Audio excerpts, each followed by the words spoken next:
हमारी क्लास कारणवश कट हो गई थी, जिसमें हमने यहाँ पे बात कर रहे थे और ये मैप की हमने बात की। हमने ये भाग 2 इसका नाम रखा है। आप पहले वाली क्लास लीजिए, फिर इस क्लास की हम चर्चा करते हैं आगे। हमारी पहली क्लास जिसमें हमने काफ़ी कुछ समझाया है नदियों को लेकर, काफ़ी गहराई से हमने समझाया है कि किस प्रकार से नदियों का जो बुनियाद है, वो बुनियाद बनती है, उसको लेकर चर्चा की है। अब आगे बढ़ते हैं। हमारा यहाँ तक हमने कंप्लीट किया था, हिमालय बनाम उपमहाद्वीप तक हमने भाग को कंप्लीट किया था। अब नदियों का वर्गीकरण को लेकर हमको चर्चा करनी है, हल्की सी इसको चर्चा करेंगे, फिर हमारे अगले पॉइंट पे हम चलेंगे।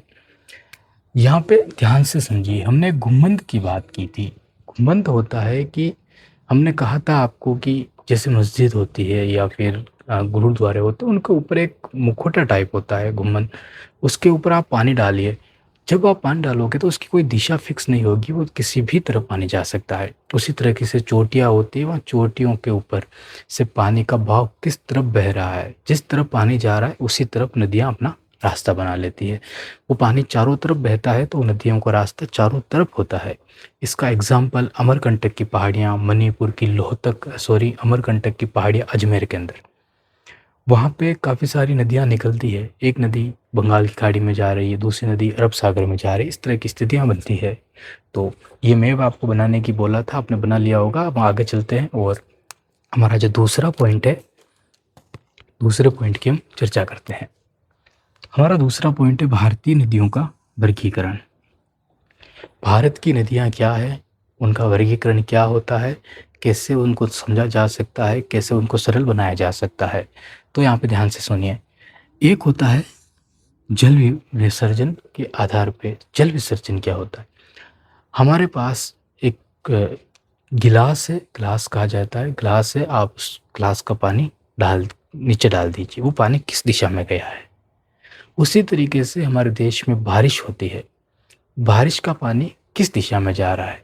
विसर्जन तो हो रहा है। अगर आपने शिवलिंग है, शिवलिंग के ऊपर पानी डाला है तो आपने तो विसर्जन किया है, ठीक है।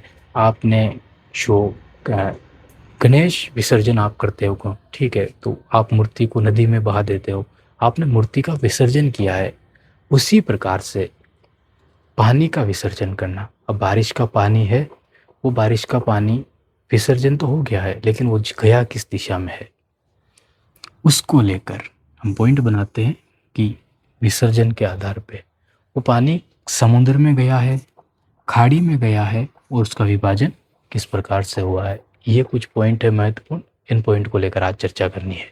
अब यहाँ पे समझना, ये पिछली क्लास में मैंने आपको बोला था मैप बना लेना, आपने बना लिया होगा। अब आगे बढ़ते हैं।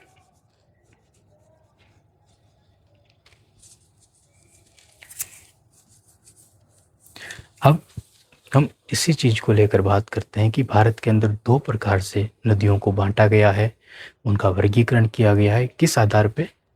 जल विसर्जन के आधार पे। कितने भागों में? दो भागों में भारत के अंदर। समझना, यहाँ पे स्थिति बनती है वो है अरब सागर। अरब सागर।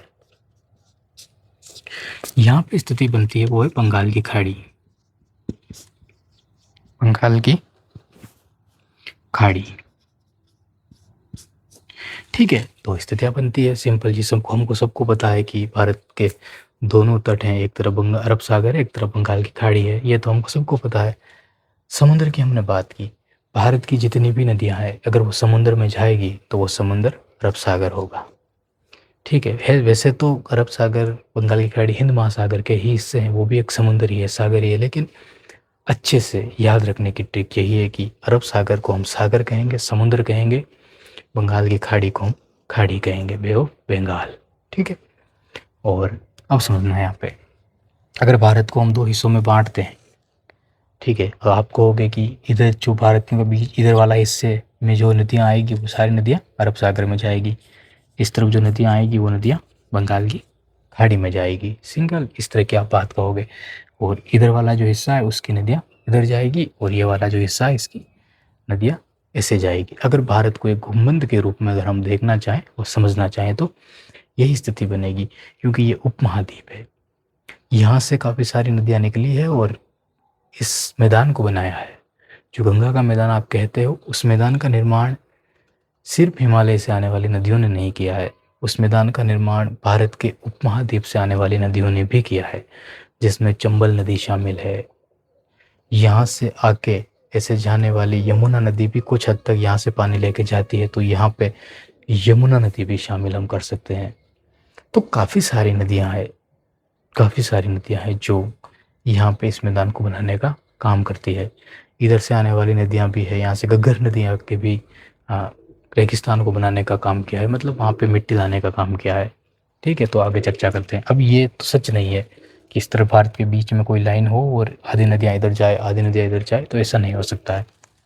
तो यहाँ पे हम इसको सरल करते हैं। पॉइंट देखना है यहाँ पे। सबसे पहले बात करते हैं समुद्र को लेकर।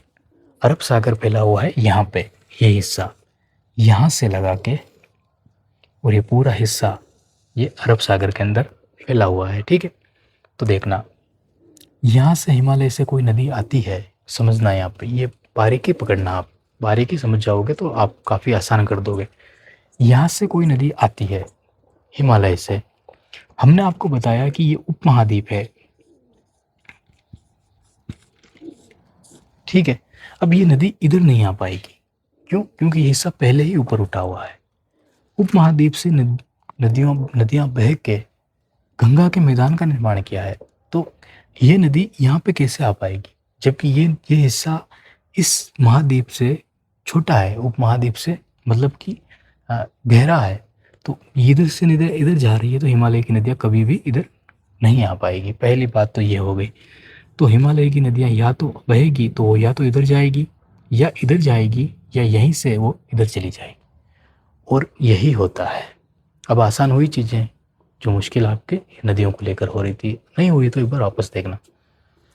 उपमहाद्वीप ये है जो अफ्रीका से एक प्लेट टूट के अलग हुई थी।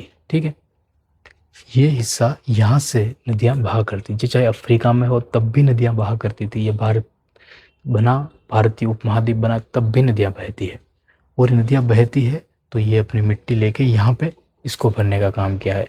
अब आप एक काम करना कि आपके पास थोड़ा ऊपर उठा हुआ क्षेत्र है और इधर थोड़ा ऊपर उठा हुआ क्षेत्र है, यहाँ से आप काफ़ी सारा पानी डालोगे तो मिट्टी बह बह के तो जाएगी, लेकिन वो पानी बहता बहता मिट्टी को आगे लेता जाएगा।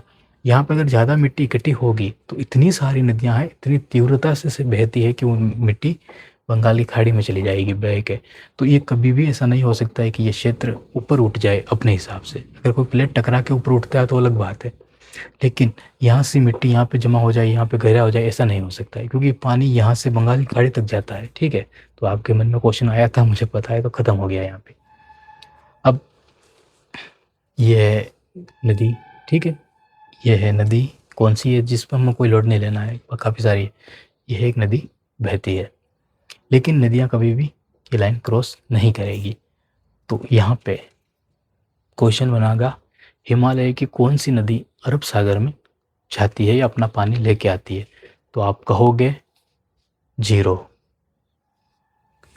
हिमालय की कितना प्रतिशत पानी नदियाँ, हिमालय का कितना प्रतिशत पानी अरब सागर में आता है, आप कहोगे 0। हिमालय की कौन सी सहायक नदियाँ अपना पानी अरब सागर में लेके जाती है, आप कहोगे 0। चाहे सहायक नदियों की बात हो, चाहे किसी भी नदी की बात, देखो सहायक नदी की बात, क्योंकि हो सकता है कि यहाँ पे कोई नदी है, यहाँ पे बह रही है, तो हो सकता है कि नदी कैप्चर होती है, नदी चोरी होती है, जिसकी बात आगे करेंगे। नदी किसी नदी को कैप्चर कर लेती है, नदियाँ चोरी, मतलब छोटी छोटी नदियाँ होती हैं उनको चुरा लेती है, उनका पानी चुरा लेती है, तो वो नदियों ने कैप्चर कर लिया है उस चीज़ को, इस तरह की बात है, तो उसको थोड़ा आगे समझते हैं। अब इस पॉइंट को छोड़ दीजिए। ये तीनों पॉइंट की हमने बात की, अरब सागर से हिमालय का कोई लेना देना नहीं है, ख़त्म है यहाँ पे किस्सा, ये हो गया ख़त्म यहाँ पे खेल। उसके बाद खाड़ी, उसके बाद खाड़ी। अब यहाँ पे समझना, ये हिमालय है, ये हिमालय है, और इधर है रेगिस्तान।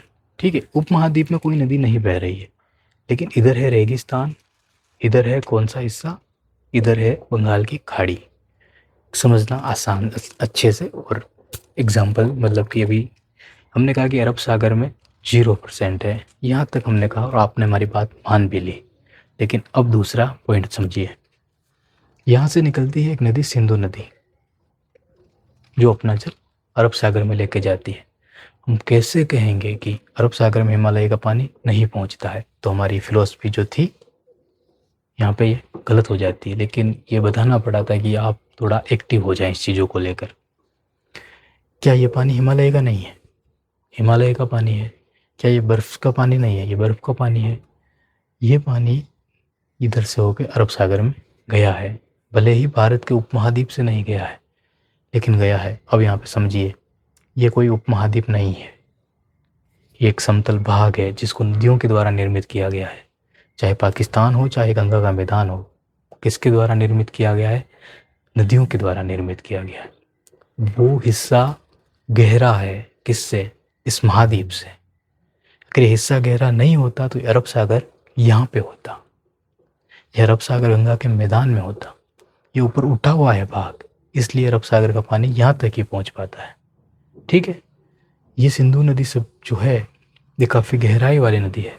अपना पानी यहाँ पे लाते लाते इसकी गहराई कम हो जाती है और ये अरब सागर में मिल जाती है। तो यहाँ पे एक तट का निर्माण होता है, यहाँ पे एक तट का निर्माण होता है और इस पर आज भी विवाद चल रहा है, जिसकी चर्चा हमने हमारे महाद्वीप को समझाने को लेकर के उसमें कर चुके हैं। तो बंगाल की खाड़ी की हमको बात करनी थी, हमने अरब सागर का एक पॉइंट आपके सामने निकाल के रखा। अब यहाँ पे समझना, इस नदी को अगर हटा दिया जाए, कुछ नदियाँ हैं जो यहाँ पे अपना पानी इधर लेके जाती है, अगर इनको हटा दिया जाए, फिर यहाँ से सारी नदियाँ अपना पानी इस तरफ लेके जाती है और यहाँ से बंगाल की खाड़ी में लेके चली जाती है। ये हमने आखिरी नदी बनाई है और आखिरी नदी सबसे बड़ी गंगा नदी है, उसकी सहायक यमुना नदी है, काफ़ी सारी नदियाँ हैं, लेकिन सबसे बड़ी नदी हमने बनाई वो गंगा नदी, जो यहाँ से निकलती है, अपना पानी यहाँ पे लेती है और यहाँ पे बंगाल की खाड़ी में, बांग्लादेश से होते बंगाल की खाड़ी में अपना पानी छोड़ देती है, विसर्जन कर देती है। यहाँ से लगाकर यहाँ तक नदी अपना पानी विसर्जित करती है। तो समझना यहाँ पे इस पॉइंट को अच्छे से, और इस चीज़ को खुद ही एक्सप्लेन करना सीखिए। यह आखिरी नदी है, इससे पानी, ये नदी इस तरह मुड़ी है, मतलब यहाँ से अब कोई नदी होगी तो वो पानी अपना इधर लेके जाएगी। पहली चीज़ तो ये, तो यहाँ पे एक विसर्जन का मतलब कि विभाजन का काम हो रहा है, जिसकी चर्चा हमने यहाँ पे करनी है। हमारा पॉइंट जो विभाजन है वो यहाँ से गंगा नदी के इधर वाली जितनी भी नदियाँ हैं बड़ी बड़ी, वो सारा पानी इधर लेके जाएगी। तो यहाँ से विभाजन का हो रहा है काम।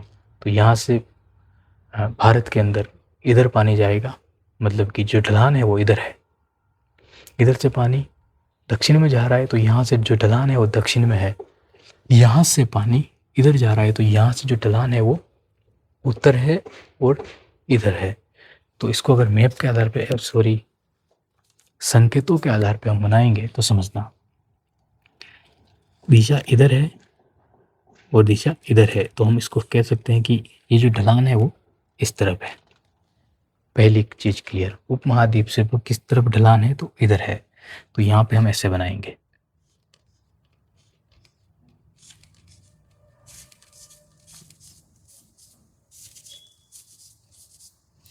ठीक, अभी तक तो हमको यही पता चला। हम देखेंगे ताप्ती का, सतपुड़ा की पहाड़ियाँ, उधर नदियाँ इधर पानी लेके जा रही है, लेकिन अभी तो हमने यहीं पे बात की है, अभी आगे करेंगे बात। देखना यहाँ पे, यहाँ से जो ढलान हमको मिला है वो इस तरफ मिला है, यहाँ से जो ढलान हमको मिला है वो इस तरफ मिला है, यहाँ से जो ढलान हमको मिला है वो इस तरफ मिला है, यहाँ से जो ढलान मिला है वो हमको इस तरफ मिला है, यहाँ से जो ढलान मिला है हमको इस तरफ मिला है। अब आप ध्यान से देखिए इस चीज़ को, भारत का ढलान यहाँ से इस तरफ है, यहाँ से इस तरफ है, यहाँ से इस तरफ है, यहाँ से इस तरफ है, इस तरफ है, यहाँ पे आते थे वापस इस तरफ हो जाता है। क्या समझ में आया? समझ में आया कि उपमहाद्वीप ऊपर उठा हुआ भाग है, ये जो है हिमालय पर्वतमाला, इसका दक्षिण भाग का ढलान इधर भी है, ढलान इधर भी है। गंगा का मैदान का ढलान, गंगा यूपी में है, और अगर यूपी स्टेट की बात करेंगे तो उसका ढलान तो इधर होगा, लेकिन पूरे मैदानी भाग की अगर हम बात करेंगे तो उसका ढलान इधर भी होगा, इधर भी होगा। रेगिस्तान भी तो तैतीस सागर का हिस्सा है, गंगा का मैदान भी तो तैतीस सागर का हिस्सा है। नहीं है क्या रेगिस्तान उसका हिस्सा तैतीस सागर का हिस्सा है? बिल्कुल। राजस्थान का मैदानी भाग किसका हिस्सा है? राजस्थान का मैदानी भाग तैतीस सागर का हिस्सा है। गंगा का मैदानी भाग किसका हिस्सा है? गंगा का मैदानी भाग तैतीस सागर का हिस्सा है। भारत का महान मरुस्थल किसका हिस्सा है? भारत का महान मरुस्थल तैतीस सागर का हिस्सा है। जितने भी मैदान भारत के अंदर मिल रहे हैं, जितने भी मैदानी भाग भारत के अंदर मिलते हैं, वो नदियों के द्वारा लाई गई मिट्टी से बने हैं। अब नदियों के द्वारा लाई गई मिट्टी से अगर वो बने हैं तो वो तो खाइयाँ हैं गहरी, और अगर गहरी खाइयाँ हैं तो उनके अंदर कभी ना कभी पानी भरा होगा।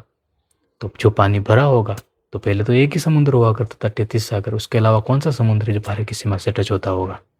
तो जितनी भी गहरी खाइयाँ पहले थी, उन सारी खाइयों में जो पानी मिलेगा वो तैतीस सागर का मिलेगा। सिंपल सी बात है। तो जितने भी मैदान हैं वो सारे मैदान तैतीस सागर से बने हुए हैं। ये फिलॉसफी थी आपकी कंप्लीट हुई या नहीं हुई? ये हिस्सा भी तैतीस सागर का, ये हिस्सा भी तैतीस सागर का, ये हिस्सा भी तैतीस सागर का है। अब कुछ हिस्से हैं यहाँ से भी टूट के मेघालय का पास जो स्थान, इस तरह किसी में कहा जाता है नहीं टूटा है, किसी में कहा जाता है टूटा है। लेकिन अगर टूटा है, गारो खासी जयंतिया इतनी ऊंची ऊंची पहाड़ियाँ मिलती है, तो ये हिस्सा भी इसी का है, उपमहाद्वीप का ही हिस्सा है। इसीलिए ये नदी यहाँ से बहती है, बहते हुए आगे आती है और यहाँ पे आके मिलती है।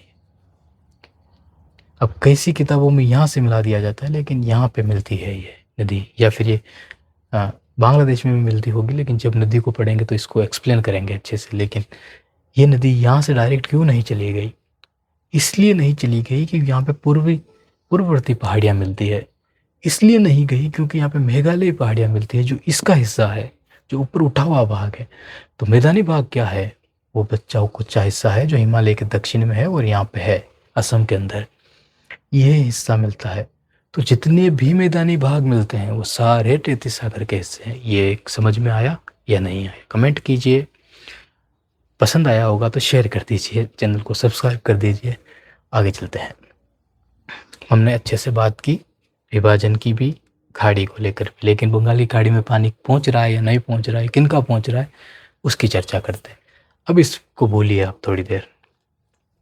अब हम एक चीज़ को और नोटिस करना है और एक नदी को और ध्यान में लाना है। दो नदियाँ लानी। एक महानदी है जो यहाँ से अपना पानी इधर लेके जाती है, एक कृष्णा नदी है, कावेरी नदी है जो अपना पानी इस तरफ लेके जाती है। यहाँ से लगाकर यहाँ तक का हिस्सा, ये दोनों नदियाँ हमको बताती है कि भारत का जो ढलान है वो ढलान इस तरफ है, जो ढलान है वो इस तरफ है। तो यहाँ पे एक चीज़ और नोटिस करना, भारत का उपमहाद्वीप का जो भाग है वो इस तरह है, ऊपर उठा हुआ है, इस तरह है, इधर ढलान है और इस तरह है। इधर ढलान है, इधर ढलान है और दक्षिण में भी ढलान है हल्की। तो हम कह सकते हैं कि अब यहाँ पे हम अगर इसको अच्छे से एक्सप्लेन करें और बनाएं तो देखना और समझना। ये उपमहाद्वीप है, यहाँ से हिस्सा इस उपमहाद्वीप का इस तरफ है, ठीक है। क्यों इस तरफ है? क्यों? नदी है चंबल, राजस्थान की सबसे बड़ी नदी चंबल नदी, उसका हिस्सा यही तो है। एमपी से निकलती है और राजस्थान में होते हुए इधर चली जाती है। तो ढलान इसकी इस तरफ है, तो हम कह सकते हैं कि हिस्सा इधर है। दूसरी चीज, ये नदियाँ आगे बढ़ती है, लेकिन यहाँ पे एक महानदी मिलती है इस जगह, वो नदी का ढलान तो इस तरफ है। तो हम कह सकते हैं कि उपमहाद्वीप का जहाँ यहाँ से ढलान स्टार्ट होता है वो चेंज हो जाता है। मतलब यहाँ पे कोई पहाड़ी है। कौन सी पहाड़ी है बताइए? अब अमरकंटक की पहाड़ी है या कौन सी पहाड़ी है? यहाँ पे आपको कौन सी पहाड़ी मिलती है इस जगह पे? मैप देख के बताना एटलस का और कमेंट करना। कोई ना कोई पहाड़ी तो यहाँ पे है जो यहाँ पे ढलान बदल देती है। तो कोई ना कोई ऊंची पहाड़ी यहाँ पे है जिससे नदी का पानी आधा तो इधर जाता है, आधा पानी इधर जाता है। यहाँ से ढलान चेंज हो जाती है, ठीक है। उसके बाद आगे चलते हैं। ये चंबल नदी के बाद हमको दो नदियाँ मिलती है। यहाँ पे एक नदी मिलती है, आपको पता है, माही नदी जो कर्क रेखा को दो बार काटती है। एमपी से निकलती है, गुजरात में चली जाती है, कर्क रेखा को दो बार काटती है। वो हमको बताती है कि कोई ना कोई राजस्थान के अंदर ऐसी पर्वतमाला है जो इस नदी को आगे बढ़ने से रोक देती है। वो है यहाँ पे अरावली पर्वतमाला। देखो लोकेशन दूसरी जगह बनाई है हमने, क्योंकि इधर हम बनाते तो बिगड़ जाता है इसलिए, लेकिन हिस्सा यहाँ पे है इसका। ये चंबल नदी का हिस्सा भी इस तरह है थोड़ा। तो आप जब भी नदियाँ बनाओगे तो सटीकता के साथ बनाना। ध्यान से देखिए, इसको नोटिस कीजिए। इस तरह नदी बनी है माही। कर्क रेखा को दो बार काटती, लेकिन हमको क्या समझना है? हमको समझना है विभाजन कहाँ पे हो रहा है। इधर कोई ना कोई पर्वतमाला है और वो है अरावली पर्वतमाला, जो इस नदी को आगे जाने से रोकती है। और पानी तो है, रुकेगा तो है नहीं, कहीं ना कहीं बहेगा। तो उसने उसका मूड खराब, कोई अवरोध आ रहा है कि, तो ये क्या किया, वापस घूम गई और वापस आ गई। लेकिन आई कहाँ, निकली एमपी से, आई कहाँ, गुजरात में। अब नदी को क्या पता है कि किसी दूसरे राज्य में चली गई है, ठीक है, ये थोड़ी सोच पाती है। तो यहाँ पे ये बन गई।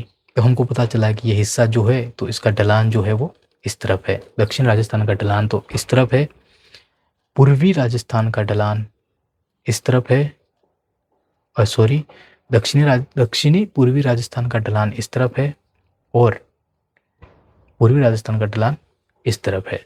ये राजस्थान का मैप आप जब देखोगे तो उसमें समझ आएगा। उसके बाद आगे बढ़ते हैं। दो नदियाँ मिलती है यहाँ पे, सतपुड़ा की पहाड़ियाँ मिलती है, सतपुड़ा की नर्मदा नदी, ताप्ती नदी दोनों मिलती है। वो नदियाँ इस तरफ आती है। हमने कहा कि 33 सागर ने मैदानों का निर्माण किया है, लेकिन हर जगह नहीं हो पाया है। ये भी मैदानी भाग ही हैं। जो खाइयाँ अफ्रीकन महाद्वीप जो टूट के आया, उस महाद्वीप में भी खाइयाँ थी। अब वहाँ पे 33 सागर का पानी नहीं पहुँच पाया, और नहीं पहुँच पाया तो ये घाटियाँ जो थी वो घाटियाँ ही रह गई, घाटियाँ ही रह गई। इसके कारण यहाँ पे 33 सागर का पानी नहीं पहुँच पाया, मिट्टी नहीं पहुँच पाई।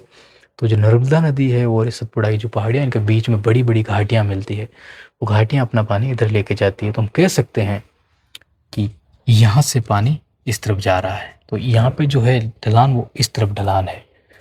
उसके बाद दक्षिण में चलते हैं, तो यहाँ पे हमको महत्वपूर्ण जो भी नदियाँ मिलती है वो सबका ढलान इस तरफ ही मिलता है। तो बस दो चीज़ें हैं, यहाँ से जो ढलान है वो इस तरफ है, बाकी काफ़ी सारे भाग का ढलान है वो इस तरफ है। अब आप ध्यान से देखिए, और हमारा पहला पॉइंट जल विसर्जन के आधार पे उसको सोचिए। एक नदी सिंधु नदी अपना पानी अरब सागर में लेके जा रही है, बस। उसके अलावा कोई नदी पानी अपना अरब सागर में लेके जा रही है क्या? तो ये दो नदियां हैं जो अपना पानी लेके जा रही है। तो कुल मिला के 3 नदियां हुई, ठीक है, कुल मिला के 3 नदियां हुई जो अपना पानी अरब सागर में लेके जा रही है। उसके बाद राजस्थान की कुछ नदियां हैं, लेकिन वो नदियां अरब सागर में पहुंचने से पहले ही विलुप्त हो जाती है, वो शायद लगभग नहीं पहुंच पाती। लूणी नदी है, वो भी काफ़ी बार विलुप्त हो जाती है, तो उसका काफ़ी कम पानी जा पाता है। तो हम मुख्य रूप से बड़ी बड़ी 4 नदियाँ सोच सकते हैं कि जाता है।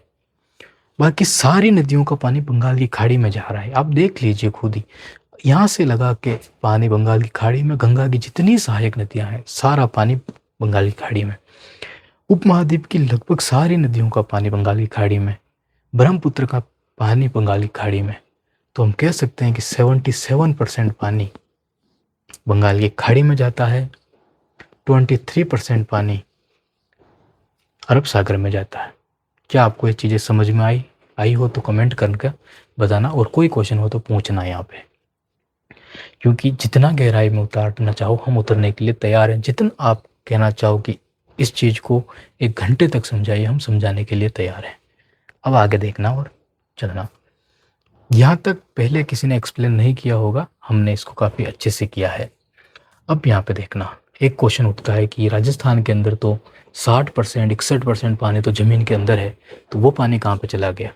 जब भी हम बात करते हैं अरब सागर की, बंगाली खाड़ी की नदियों को लेकर, उसके अंदर ध्यान रखना, कभी भी ज़मीन के अंदर भूभाग वाला पानी नहीं गिना जाता है, अंतःप्रवाह की नदियों को नहीं गिना जाता है। सतही जल को लेकर ही हम चर्चा कर रहे हैं, और उसके अंदर 23% या 77% पानी हमको मिलता है, जो असमानता है।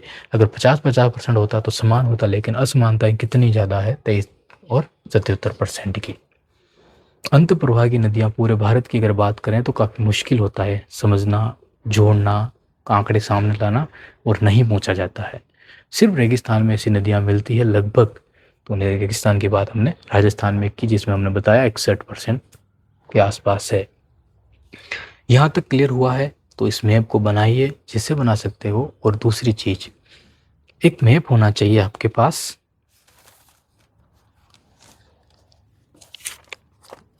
इस तरीके का मैप होता है भारत का।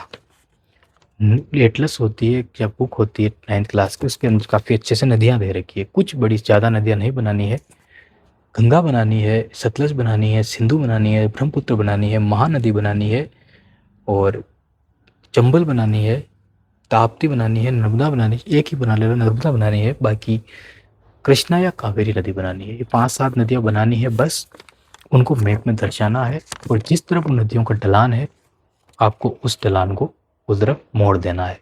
ये पूरा मैप आपका कंप्लीट हो जाएगा।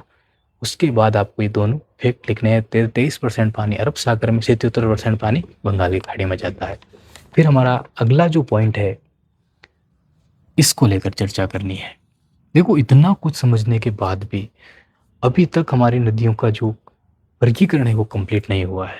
अभी भी काफ़ी सारी जानकारी छूटी हुई है, उसको देखना है। तो एक बार मैप बना लीजिए, वीडियो को रोकना, हम साइड में हट रहे हैं, आपकी क्लास हमको जल्दी शुरू करनी पड़ेगी।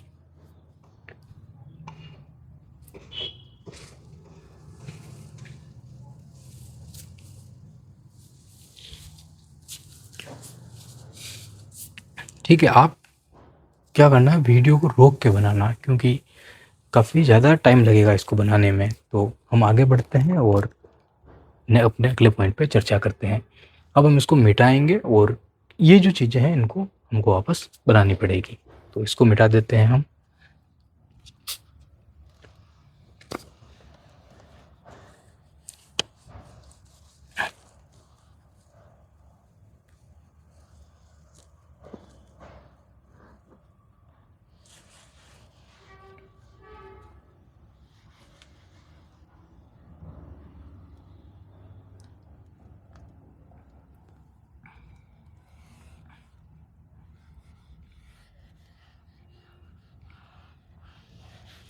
ठीक है, आगे बढ़ते हैं और आगे हम चर्चा करते हैं। ध्यान से सुनना और समझना। नोट्स कैसे बनाने हैं, देखो सारी चीज़ें लिख रखी है, आपको एक एक दो दो लाइनें इनके अंदर जोड़ लेना और मैप बना देना, बस नोट्स कंप्लीट है। इससे बाहर कुछ नहीं है, काफ़ी डिटेल में हमने इस चीज़ों को लिखा है। उत्पत्ति और प्रकृति के आधार पर एक तो होता है पॉलिटिकल मैप, जिसकी ये होता है पॉलिटिकल मैप। ये पॉलिटिकल मैप है, ध्यान से देखिए। इसके अंदर सिर्फ स्टेट दे रखे हैं, उनकी राजधानियां दे रखी है और नक्शा दे रखा है, भारत ऐसा है। एक होता है प्राकृतिक मैप, नेचुरल मैप, ठीक है। वो क्या होता है, उसके अंदर आपको हिमालय बता रखा होता है, उसके अंदर नदियाँ बता रखी होती है, झीलें बता रखी है, हर एक चीज़ बता रखी होगी जो प्रकृति से जुड़ी हुई। इंसानों को हटा दिया गया है और बाकी बचे जानवरों को हटा दिया गया है, जीवों को हटा दिया गया है। बस प्रकृति किस प्रकार से हमारे देश के अंदर मौजूद है उसको लेकर चर्चा की जाती है। तो हम थोड़ा प्रकृति को लेकर चर्चा करते हैं कि प्रकृति कैसी हो सकती है। सबसे पहले तो बर्फ। भारत के अंदर बर्फ कहाँ पे जमती है सबसे ज़्यादा? एक तो राजस्थान के अंदर, लेकिन वो हिस्सा नहीं गिना जाता। जब अगर भारत की हम बात करते हैं तो फिर राजस्थान जैसे हिस्सों को नहीं देखा जाता है, गुरु शिखर की बात नहीं की जाती है। 8,848 वर्ग किलोमीटर ऊंची चोटी और 1,722 वर्ग किलोमीटर ऊंची चोटी, तो दोनों में कितनी असमानताएं हैं। तो 8,000 की अगर बात कर रहे हैं तो फिर राजस्थान की इस चोटी को नहीं समझा जाता है, नहीं देखा जाता है। तो हिमालय की ही सिर्फ हमको बात करते हैं। तो जिस तरीके से हमने हिमालय बनाया, ये रेड लाइन जो आपको दिख रही है, ये इससे ऊपर वाला हिस्सा हिमालय है और यहाँ पे बर्फ जमती है। अगर यहाँ पे बर्फ जमती है, अगर यहाँ पे बर्फ जमती है तो यहाँ पे वर्षा भी होती है। पानी कहाँ से आएगा? वर्षा से, प्लस यहाँ पे ग्लेशियर भी पिघलते हैं। ग्लेशियर भी पिघलते हैं। ढलान की हमने बात कर ली, ग्लेशियर पिघल के किस तरफ जाएंगे, ठीक है। तो हिमालय की नदियाँ, पॉइंट लिखना, हिमालय यहाँ पे उत्पत्ति और प्रकृति के आधार पे एक तरफ लिखना हिमालय और दूसरी तरफ लिखना उपमहाद्वीप। ये पॉइंट हमने नहीं लिखा, भूल गए। एक तरफ लिखना हिमालय, सारणी बनानी है, एक तरफ लिखना हिमालय, एक तरफ लिखना हिमालय, फिर ऐसे, फिर उपमहाद्वीप, ठीक है। उसमें पॉइंट चलेंगे। हमने हिमालय की बात की है तो हिमालय के अंदर लिखना वर्षा भी होती है, बर्फ भी जमती है, मतलब ग्लेशियर पिघलता है, लिखना ग्लेशियर पिघलता है। और वर्षा होती है। वर्षा होती है तो वर्षा का पानी नदियों में बहेगा, ग्लेशियर पिघलेंगे तो ग्लेशियर का पानी नदियों में बहेगा। तो कह सकते हैं कि हिमालय की नदियाँ 12 मासी होती है, 12 मासी होती है। 12 मासी होगी तो सदाबहार वन पाए जाएंगे। सदाबहार वन, वनों को मत लिखना भले, लेकिन लिख देना सदाबहार वन पाए जाएंगे काफ़ी ज़्यादा हिस्सों में। ये तो हो गई हिमालय की बात, और ये होगी बर्फ़ की बात। उपमहाद्वीप, तो उपमहाद्वीप में बर्फ़ नहीं जमती है, तो उपमहाद्वीप वाले हिस्से में लिखना सिर्फ जब वर्षा होती है तब ये नदियाँ बहती है, बाकी नदियाँ सूख जाती है। ठीक है, कंप्लीट। यहाँ पे ये उपमहाद्वीप है, यहाँ पे कोई बर्फ़ पिघलती तो है नहीं, बारिश होगी, और भारत के अंदर बारिश तो 3-4 महीने होती है मुश्किल से। तो 3-4 महीने जब बारिश होगी तो नदियाँ बहेगी, और जब बारिश खत्म चली जाएगी तो कुछ महीनों बाद नदियाँ भी सूख जाएगी। तो ये हमारा पॉइंट, पहला पॉइंट हमारा कंप्लीट होगा। अब दूसरे पॉइंट पे हम चलते हैं और बात करते हैं। दूसरा पॉइंट समझना है यहाँ पे मौसम, और मौसम को हमने साथ में ही ले लिया कि जब बारिश होगी तो मौसम कैसा होगा। तो उपमहाद्वीप के अंदर 3 या 4 महीने, और हिमालय के अंदर 12 माह। अब कुछ नदियां हैं, चंबल नदी है जो 12 माह बहती है, तो कुछ नदियां हैं उपमहाद्वीप के अंदर भी जो 12 माह बहती है, लेकिन हिमालय की सारी नदियां 12 मासी है। महाद्वीप की कुछ नदियां हैं तो हम इसको नहीं गिनते हैं। इसलिए मौसम की अगर बात करें तो जब बारिश होगी तो उपमहाद्वीप की नदियों में पानी आएगा, लेकिन हिमालय के अंदर बारिश ना भी हो तो भी ग्लेशियर पिघलने से पानी आ जाता है। तो ये 12 माह, ये 3-4 महीने। ठीक है, उसके बाद हमारा अगला पॉइंट है उम्र। तो ये जो नदियां हैं हिमालय की, आप कहोगे तो ये युवा होती जा रही है नदियाँ, ये 12 मासी है, ये युवा होती जा रही है, काफ़ी तीव्र गति से बहती है, काफ़ी तेज चलती है, तेज भागती है। अब कोई व्यक्ति भाग रहा है तेज, तो युवा है इसलिए भाग पा रहा है। ये नदियाँ धीरे धीरे चलती है, मंद मंद गति से चलती है, आगे बढ़ती रहती है, धीरे धीरे आगे बढ़ती रहती है। तो क्या कहेंगे, प्रौढ़ कहेंगे, बुढ़ी नदियाँ हम कह देंगे इनको। तो ये जो उपमहाद्वीप की नदियाँ हैं ये प्रौढ़ होती है, धीरे धीरे चलती है, मंद गति होती है। हिमालय की नदियाँ इतनी तीव्र होती है कि रास्ते में कोई आया तो काट के साइड में कर देगी। बिहार के अंदर कुछ लोग सो रहे होते हैं, नदियाँ घर में घुस जाती है। ठीक है, तो इस तरह के तो हिमालय की है। तो हिमालय की नदियों की जो उम्र होती है वो युवा है, उपमहाद्वीप की जो नदियाँ हैं वो प्रौढ़ है। ठीक है, कंप्लीट हमारा दूसरा पॉइंट। आकृति, ये नदियाँ मंद मंद चलती है, धीरे धीरे चलती है, यहाँ पे पहुँचती है और इस तरह आकृति बनाती है, और इसको हम कहते हैं डेल्टा, सुंदरवन डेल्टा। कौन सा जीव पाया जाता है वहाँ पे? चलो 2 क्वेश्चन है। गुजरात के अंदर कौन सा टाइगर पाया जाता है? सुंदरवन डेल्टा के अंदर कौन सा जीव पाया जाता है? ये दोनों आपको बताने हैं कमेंट करके। गुजरात के अंदर कौन सा टाइगर पाया जाता है? लोयन। यहाँ पे कौन सा पाया जाता है? ठीक है, जीव जो चर्चित है, चर्चा में रहता है, इसको लेकर चर्चा की है। तो हमने आकृति को लेकर भी बात कर ली। यहाँ पे एस्चुरी बनती है, इस जगह जो बनता है वो एस्चुरी बनती है। एस्चुरी क्या होती है कि जैसे ये डस्टर है, अब अगर मैं इस डस्टर को तोड़ूं, देखना ध्यान से सुनना, ये जो हिस्सा है यहाँ पे नदियाँ बहती है और बह के, अभी ये तो थोड़ा दिख रहा है, अब झुकाव देखिए इस तरफ है। क्यों है ये? क्योंकि नदियाँ यहाँ से बहती है, बह के ये हिस्से कर दिए गए हैं, बिल्कुल ही ढलान नुमा कर दिए गए, और आगे जाते जाते समतल हो जाते हैं बिल्कुल ही। अब समझना, इधर भी ये नदियाँ बहती, इधर भी समतल कर दिए गए। अब मान लो कि मैं यहाँ से इसको तोड़ दूँ, ठीक है, अलग कर दूँ, तो ये हिस्सा जो है वो इस तरह हो जाएगा, इस तरह हो जाएगा। तो ये जो हिस्सा, अगर यहाँ से कोई नदी इधर जाएगी तो जितनी तीव्र ढलान होगी उतनी नदी तेज काटती हुई जाएगी। लेकिन ये हिस्सा थोड़ी इस तरह का हुआ, ये तो समतली है, तो इधर जो नदियाँ जाएगी धीरे धीरे आराम से जाएगी। अगर थोड़ा कुछ आगे कुछ अवरोध आया तो नदियाँ अपना रास्ता मोड़ लेगी, मोड़ने के बाद वो उधर निकल जाएगी, तो आराम से काफ़ी सारे डेल्टा बना देगी नदियाँ, डेल्टा बनाते हुए चलेगी। तो एक तरफ तो एस्चुरी का निर्माण होता है जो ज़मीन काट के निकलती है, एक तरफ डेल्टा बनाती है जहाँ पे नदियाँ काफ़ी सारे हिस्सों में बंट जाती है। जैसे कि एक नदी जा रही है, ये काफ़ी सारे हिस्सों में बंट जाती है और आगे चलती है। ये क्लास लगभग आधे घंटे की हो चुकी होगी या उससे ज़्यादा हो चुकी होगी। कुछ डेफिनेशन है, इनकी चर्चा करनी है तो हम इसके अगली क्लास में इसकी चर्चा करते हैं।